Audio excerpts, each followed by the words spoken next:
In our last video, we showed you how to do a rough cut of an edit. Now, our job is to tighten the sequence and make it look as pretty and functional as possible. This particular stage does not involve doing anything along the lines of a transition or color editing, but it does involve making the edits to the exact points that we want them to be. For us to do so, I'm going to be introducing to you a couple of the tools and keyboard shortcuts we have to work with. Okay, so very first thing, for me to work on this properly, I really want to get into the nitty-gritty of the audio.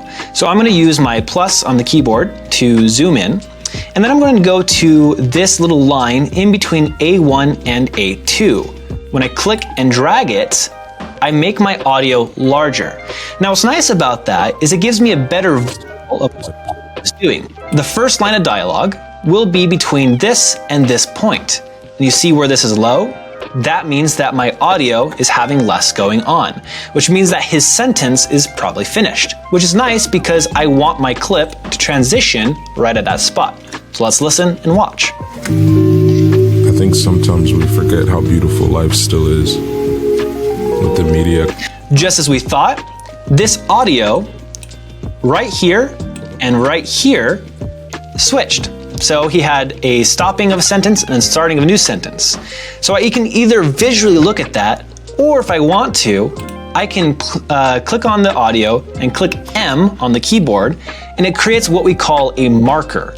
And a marker is simply a visual reminder of where I may want to edit something. I don't personally use markers a whole lot in my editing, but there is times it's very useful, especially if you're trying to edit to the beat of a song. Nevertheless, whether you use markers or not, we're going to try to tighten this little edit to the right points. Now, for us to do so, we could just do the basic thing, which is to drag the end of each of these videos to where exactly I want them. For example, let's say I want them to change right on this little marker here. I could just drag the end of this video and then drag the end of this video, and it'd be where I wanted it to be. However, that kind of takes a long time, and I want to do it faster. So instead, I'm going to either hit N on my keyboard, N, or I'm going to go to the panel here with all tools, and I'm going to hit Rolling Edit. So I'm going to click Rolling Edit, and that allows me to click and drag the ends of these, and then just kind of roll it over. And what's really cool about this is that it's going to create the starting and stopping points to be different than they were before.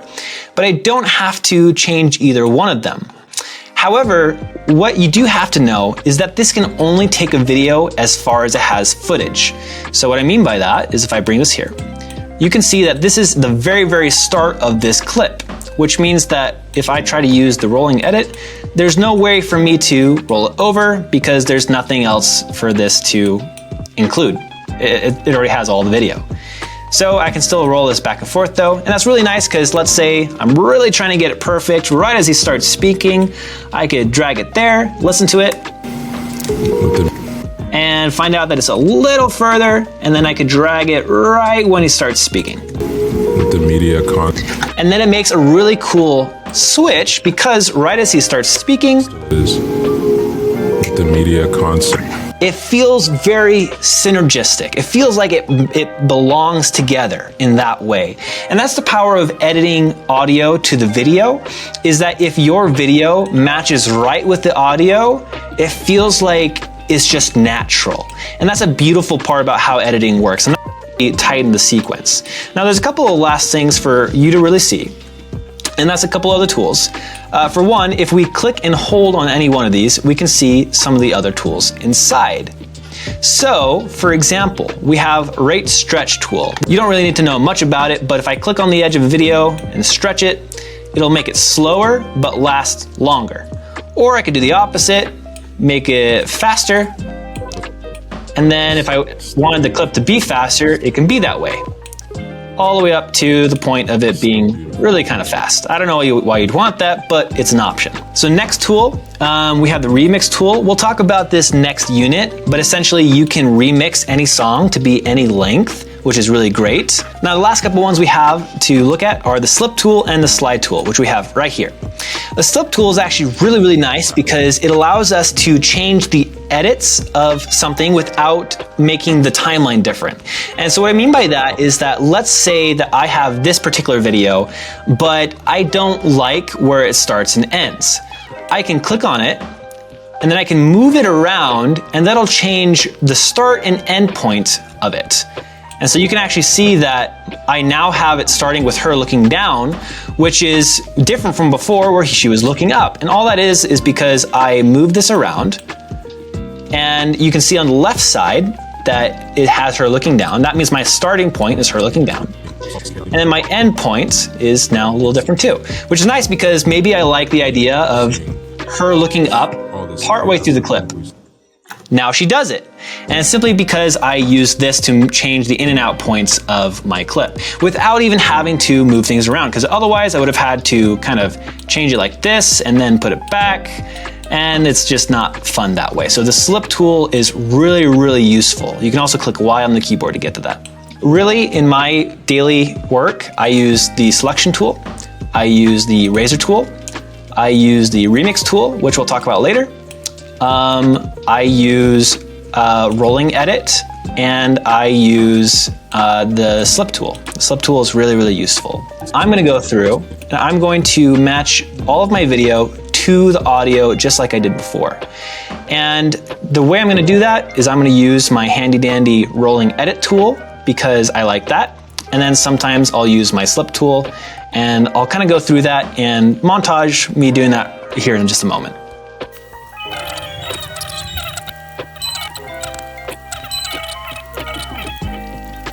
Okay, so I finished retiming everything and making it quite what I want it to be. I didn't add any effects because we're gonna do that next time. However, I think it's looking pretty good. Some of them I didn't change because I felt good how they were already for my rough cut. And then some of them I changed to be right on the beat of when he says something. And I really think that that makes a huge difference in our visual presentation, especially when you get to really fancy things that use music, such as a sports edit or things like that. But even in these narrative ones, you want the visuals and the audio to match as best they can. And the best way you can do that is through these special tools. One last comment is, as I was going through, there was obviously some of these that I couldn't use the rolling edit on because I started the video at the very start of it. Kind of like I showed you before, if there's nothing else for me to add, I can't use rolling edit. So if it doesn't work for you, just be aware that's normal. You can simply click on the video, drag it over, and then extend it on the end. That's another way you can go about it. That's tightening the sequence. I hope you guys feel good about how yours are coming together. Next video, we're gonna show you how to do some filters, effects, and audio.